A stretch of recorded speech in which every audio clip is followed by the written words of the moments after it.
IIT, NIT, IIIT, GFTI अशा वेगवेगळ्या कोर्सेससाठी वेगवेगळ्या कॉलेजेससाठी आता ॲडमिशन प्रोसेस सुरुवात झालेली आहे. म्हणजे जोसा काउन्सिलिंगला आता सुरुवात झालेली आहे मित्रांनो. जोसा काउन्सिलिंग मार्फत आपल्याला टाइम टेबल देखील आलेला आहे. अनेक विद्यार्थ्यांनी पाहिला असेल, आपण आपल्या ग्रुपमध्ये शेअर केलेला आहे.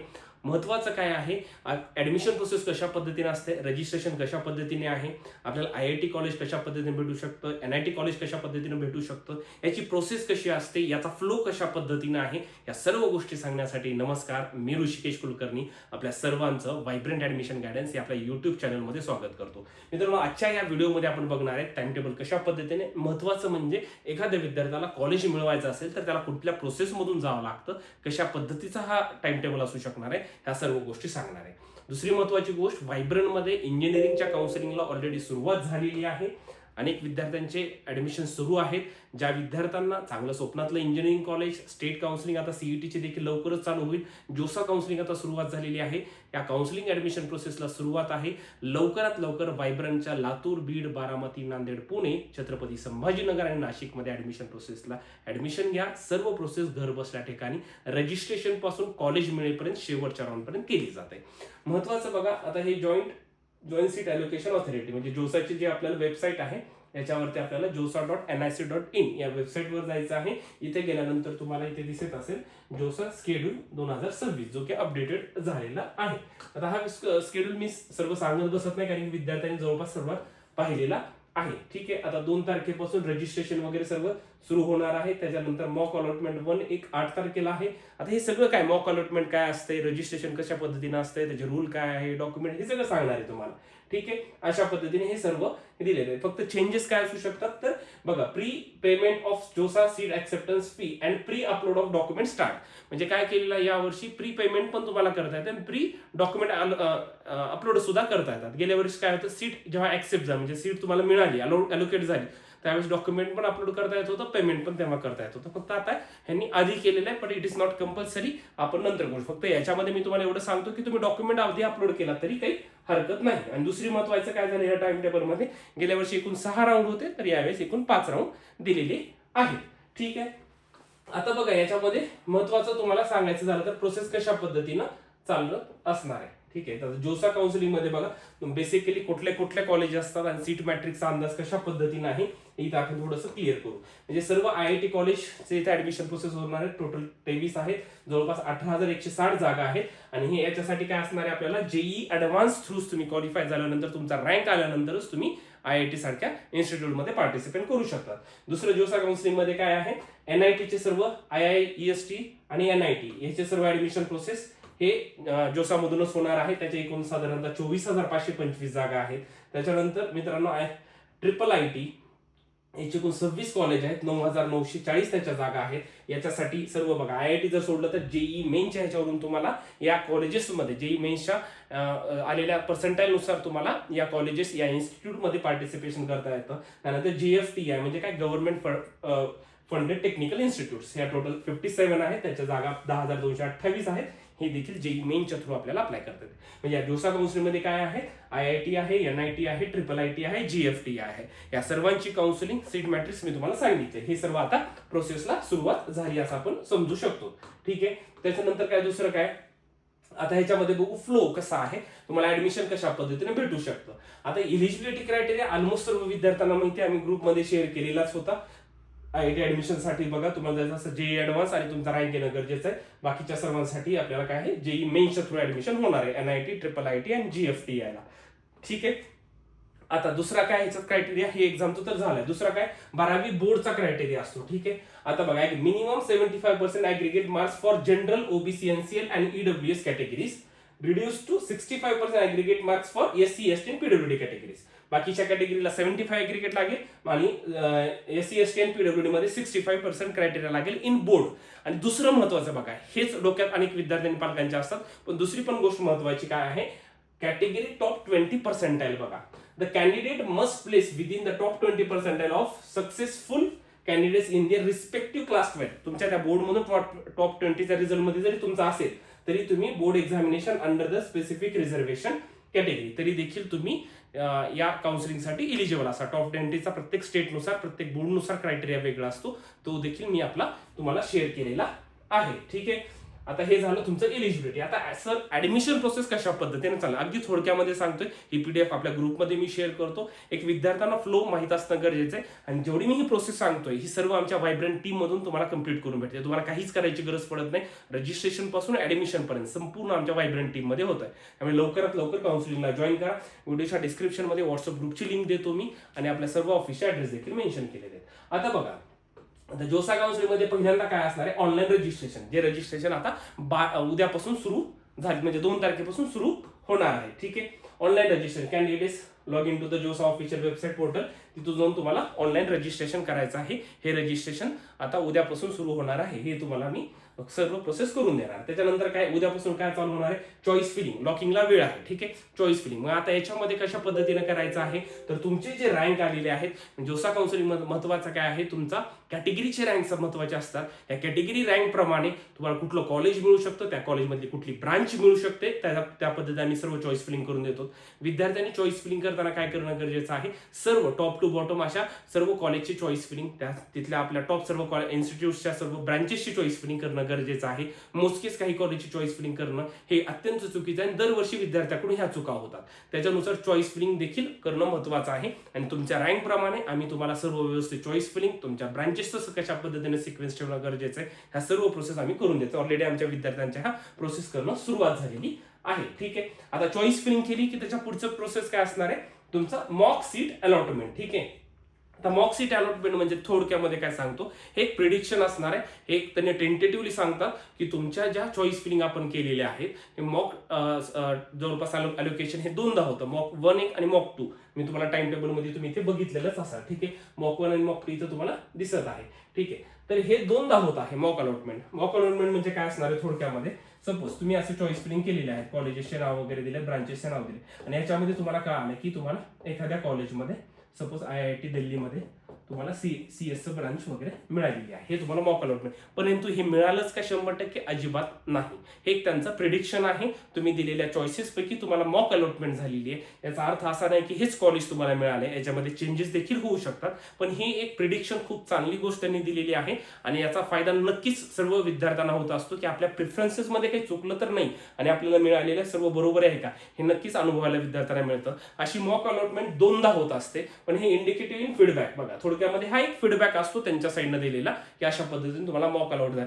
हे 90% बरोबर असतं. हे येईलच कॉलेज, हे रिझल्ट मध्ये आपल्याला फायनलाइज कळेल की तेच मिळाले का नाही, परंतु याच्यामध्ये चेंजेस देखील होऊ शकतात. हे बघून आपण चेंजेस देखील करू शकतो. अशा पद्धतीने मॉक अलॉटमेंट ही नक्कीच याच्यामध्ये होत असते आणि मॉक अलॉटमेंट सीट 2दा होते. ठीक आहे.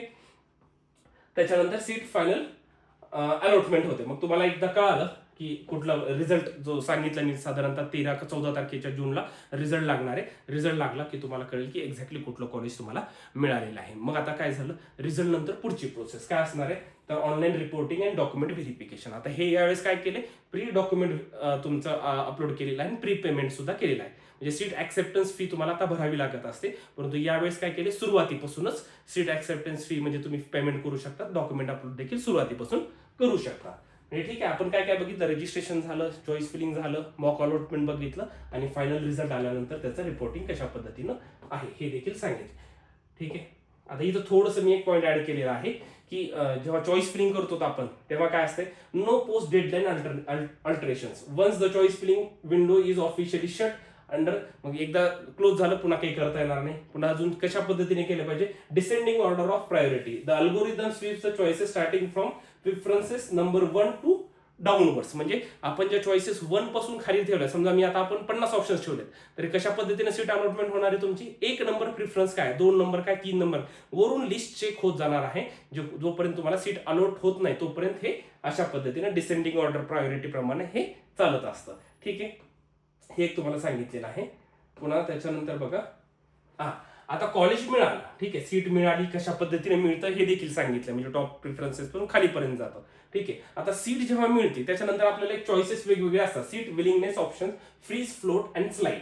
आता हे काय आहे हे देखील विद्यार्थ्यांना माहित असतं, तेवढंच जास्त गरजेचं आहे. बघा, आता तुम्हाला जेव्हा सीट मिळते त्यावेळेस तुमच्याकडे हे 3 ऑप्शन असतात. आता फ्रीज काय आहे, फ्लोट काय आहे, स्लाइड काय आहे हे देखील मी तुम्हाला सांगतो. आता बघा, फ्रीज म्हणजे काय, the candidate accept the allotted seat with absolute finally, म्हणजे ही सीट मला मिळाली, आय एम टोटली सॅटिस्फाईड आणि हे कॉलेज माझं आहे, आता मी झालो त्या कॉलेजचा, हा त्याचा अर्थ होतो, दुसरा काही नाही सोप्या भाषेमध्ये. आणि इथून पुढच्या राऊंडमध्ये तो विद्यार्थी पार्टिसिपेट नसणार. ठीक आहे. फ्रीज म्हणजे काय, थोडक्यामध्ये मिळालेली सीट हे मला ऍक्सेप्टेबल आहे आणि मी सॅटिस्फाईड आहे, फुल्ली सॅटिस्फाईड, आणि मला आता पुढचे राऊंड सुद्धा अटेंड करायचं नाही, अशा विद्यार्थ्यांनी फ्रीज केलं, पूर्ण पेमेंट करायचं, ऍडमिशन घ्यायचं आणि त्यांचा प्रवास इथे संपला. ज्यांना सॅटिस्फाईड आहे त्याच विद्यार्थ्यांनी फ्रीज सर्वे करा. आता फ्लोट काय बघा, फ्लोट म्हणजे काय आहे, the candidate accept the currently allotted seat but wishes to remain eligible for any higher preferences academic programs across any participating institute in subsequent rounds. कुठल्याही इन्स्टिट्यूटसाठी आणि हायर प्रिफरन्सेसच्या ह्याच्यासाठी मी इलिजिबल आहे, मला जायची इच्छा आहे आणि पार्शियली ती सीट होल्ड केलेली, असं त्याचा अर्थ होतो. म्हणजे थोडक्यामध्ये काय, सपोज तुम्ही ऑप्शन्स दिलेले आहेत आणि सपोज तुम्हाला एक 30 नंबरचं कॉलेज मिळालेलं आहे, ठीक आहे, 30 नंबरचं कॉलेज मिळालं आणि तुम्ही काय केलात, फ्लोट केला तर हायर प्रिफरन्सेस आणि सर्व इन्स्टिट्यूटसाठी इलिजिबल आहे तुम्ही वरच्या, म्हणजे 1 to 29 या इन्स्टिट्यूटसाठी, या ब्रांचेससाठी दिलेल्या ऑप्शनसाठी तो विद्यार्थी कुठल्याही इन्स्टिट्यूटसाठी वरच्या इंटरेस्टेड आहे आणि त्याचं पुन्हा पुढच्या राऊंड पासून 1 नंबर पासून 29 नंबर पर्यंतच्या कॉलेजचा त्याचा विचार होणार. ठीक आहे. फ्लोट म्हणजे काय, मिळालेली सीट मला ऍक्सेप्ट आहे, परंतु मी हायर अजून दिलेल्या प्रिफरन्सेससाठी पुढच्या राऊंड मध्ये इंटरेस्टेड आहे, म्हणजे मिळालेली सीट घ्यायची आणि मला पुढच्या राऊंड साठी सुद्धा वरचे जे दिलेत ऑप्शन, मिळालेल्या कॉलेजच्या वरचे जे ऑप्शन्स आहेत मी त्याच्यासाठी इंटरेस्टेड आहे, हा त्याचा मिनिंग झाला फ्लोटचा. ठीक आहे. आता फ्रीज झालं, फ्लोट झालं. सर स्लाइड काय असणार आहे बघा, स्लाइड पण तेवढंच जास्त महत्वाचं. The candidate accept the currently allotted seat but remains eligible for admission to higher preferred academic program within the same specific institutes.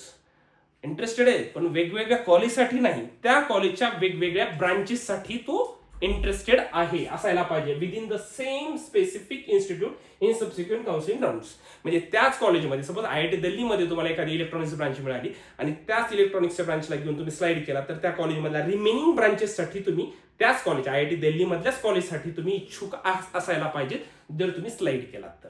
म्हणजे त्याच कॉलेज पाहिजे होतं, सपोज मला हेच कॉलेज पाहिजे, मला आता ही ब्रांच मिळाली पण आता मला ह्या कॉलेजमध्ये दुसरी ब्रांच मिळाली तर चालते, परंतु मला आता कॉलेज बदलायचं नाहीये, मला तेच कॉलेजमध्ये मला दुसऱ्या ब्रांचेसाठी ट्राय करायचंय, तर त्या विद्यार्थ्यांनी स्लाइड करावं. ठीक आहे. कळालं तुम्हाला, फ्रीज, फ्लोट, स्लाइड ह्या 3 गोष्टी तुम्हाला सीट ऍक्सेप्टन्सच्या वेळेस तिथे मेन्शन करणं गरजेचं आहे. ठीक आहे. आणि पुन्हा काय आहे, सीट ऍक्सेप्टन्स फी भरावी लागते, त्याला SF म्हणतो आपण. आता ही बघा, हे कसं करावं लागतं पेमेंट, तुम्हाला ऑनलाईन नेट बँकिंगनं, UPI डेबिट कार्ड वगैरे क्रेडिट कार्डनं तुम्ही पेमेंट करू शकता. मग आता हे किती असतं तर बघा, SC ST PWDच्या विद्यार्थ्यांसाठी 17,500 असतं, इन्क्लुडिंग नॉन रिफंडेबल जोसा प्रोसेसिंग फी ऑफ 5,000 हे नॉन रिफंडेबल फी आहे, बाकीचे सर्व तुमची फीस असते आणि ते ऍडजस्ट कुठे केली जाते, towards the admitting institute first semester tuition fee मध्ये ते तुमची राहिलेली फीस ऍडजस्ट होत असते. ज्यांना कॅन्सल करायचं असेल त्यांना पुढे जाऊन कॅन्सलेशनसाठी जेव्हा डॉक्युमेंट अपलोड करतो त्यावेळेस कॅन्सलेशनचा चेक सुद्धा अपलोड करायचा असतो, तर त्या अकाउंटवर तुमची पेमेंट वापस येत असते. पुढे जाऊन जर कॅन्सल करायचं असेल तर वेगवेगळ्या राऊंडमध्ये कॅन्सलेशन करता येतं. आणि जनरल EWS OBCच्या विद्यार्थ्यांना टोटल 35,000 SF म्हणजे सीट ऍक्सेप्टन्स फी भरावी लागते, त्यापैकी 5,000 हे नॉन रिफंडेबल फीस असते. म्हणजे ही तुम्हाला फी भरणं गरजेचं आहे आणि हे करूनच तुम्हाला पुढे जाता येत असतं नेक्स्ट राऊंडला. ठीक आहे. ही मात्र कंपल्सरी आहे. ठीक आहे. बाकीचे डॉक्युमेंट पोर्टफोलिओ मध्ये तुम्हाला हे सर्व डॉक्युमेंट 10th 12th आपण ऑलरेडी त्याची लिस्ट ही केलेलीच आहे. मी सेपरेट आपल्या ग्रुपमध्ये देखील आता लिस्ट अजून पाठवतो की रिक्वायर्ड डॉक्युमेंट काय आहेत. आतापासून आपण अपलोड केला तरीही चालतं आणि सीट मिळाल्यानंतर ही डॉक्युमेंट अपलोड केलं तरी चालेल. ठीक आहे. अशा पद्धतीने एवढाच ऍडमिशनचा फ्लो तुमचा चालणार आहे थ्रू आउट शेवटच्या राऊंड पर्यंत. ठीक आहे. मेडिकल फिटनेस सर्टिफिकेट वगैरे आता सर्व यायला सुरुवात होईल. ठीक आहे. तर या पद्धतीने सर्व डॉक्युमेंट तुमच्याकडे असणं गरजेचं आहे. बघा, कॅटेगरीच्या विद्यार्थ्यांना मस्ट बी इशूड, आता बघा OBC NCL आणि EWS मध्ये असेल must be issued on after 1 April 2026 नंतरचं तुमच्याकडे हे सेंट्रलचं डॉक्युमेंट असणं गरजेचं आहे. SC ST च्या विद्यार्थ्यांना standard caste certificate format authorize by the officer not below than the rank of the tehsildar, म्हणजे सेंट्रलचं तुमच्याकडे SC ST चं कास्ट सर्टिफिकेट असणं ते देखील गरजेचं आहे. बाकी 10वी 12वी आणि PWDच्या विद्यार्थ्यांना देखील सेंट्रल ऑथॉरिटीकडून मिळालेलं PWD सर्टिफिकेट असणं गरजेचं आहे. आणि इथे मेडिकल फिटनेस सर्टिफिकेट एक आहे आणि त्याच्यानंतर 10वी 12वीचे बाकीचे प्रोव्हिजनल सीट अलॉटमेंट हे डॉक्युमेंट्स आहेत. याच्या व्यतिरिक्त काय डॉक्युमेंटची लिस्ट मी सेपरेट आपल्या ग्रुपमध्ये पाठवतो. त्याच्यानंतर ऍडमिशन प्रोसेसचा फ्लो कुठल्या पहिल्यांदा म्हणजे आपण बेसिक सर्व गोष्टी बघितलेल्या आहेत की आपल्याला कुठल्या कॉलेजसाठी आपण ही प्रोसेस करतोय.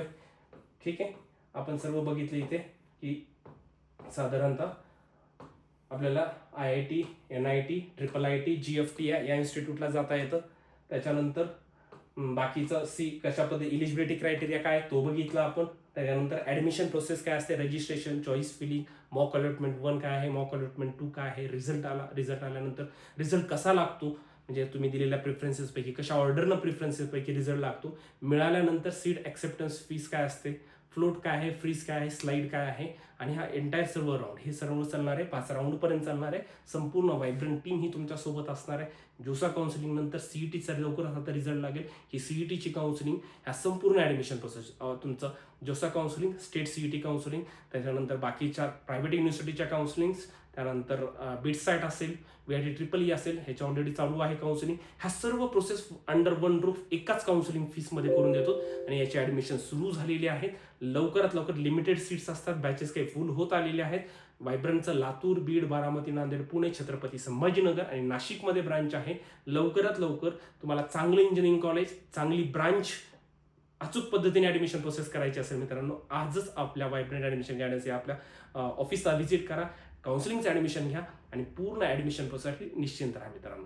Thank you so much. आणि असेच महत्त्वाचे व्हिडिओज पाहण्यासाठी आपल्या या यूट्यूब चॅनल सबस्क्राईब करायला विसरायचं नाही. थँक्यू.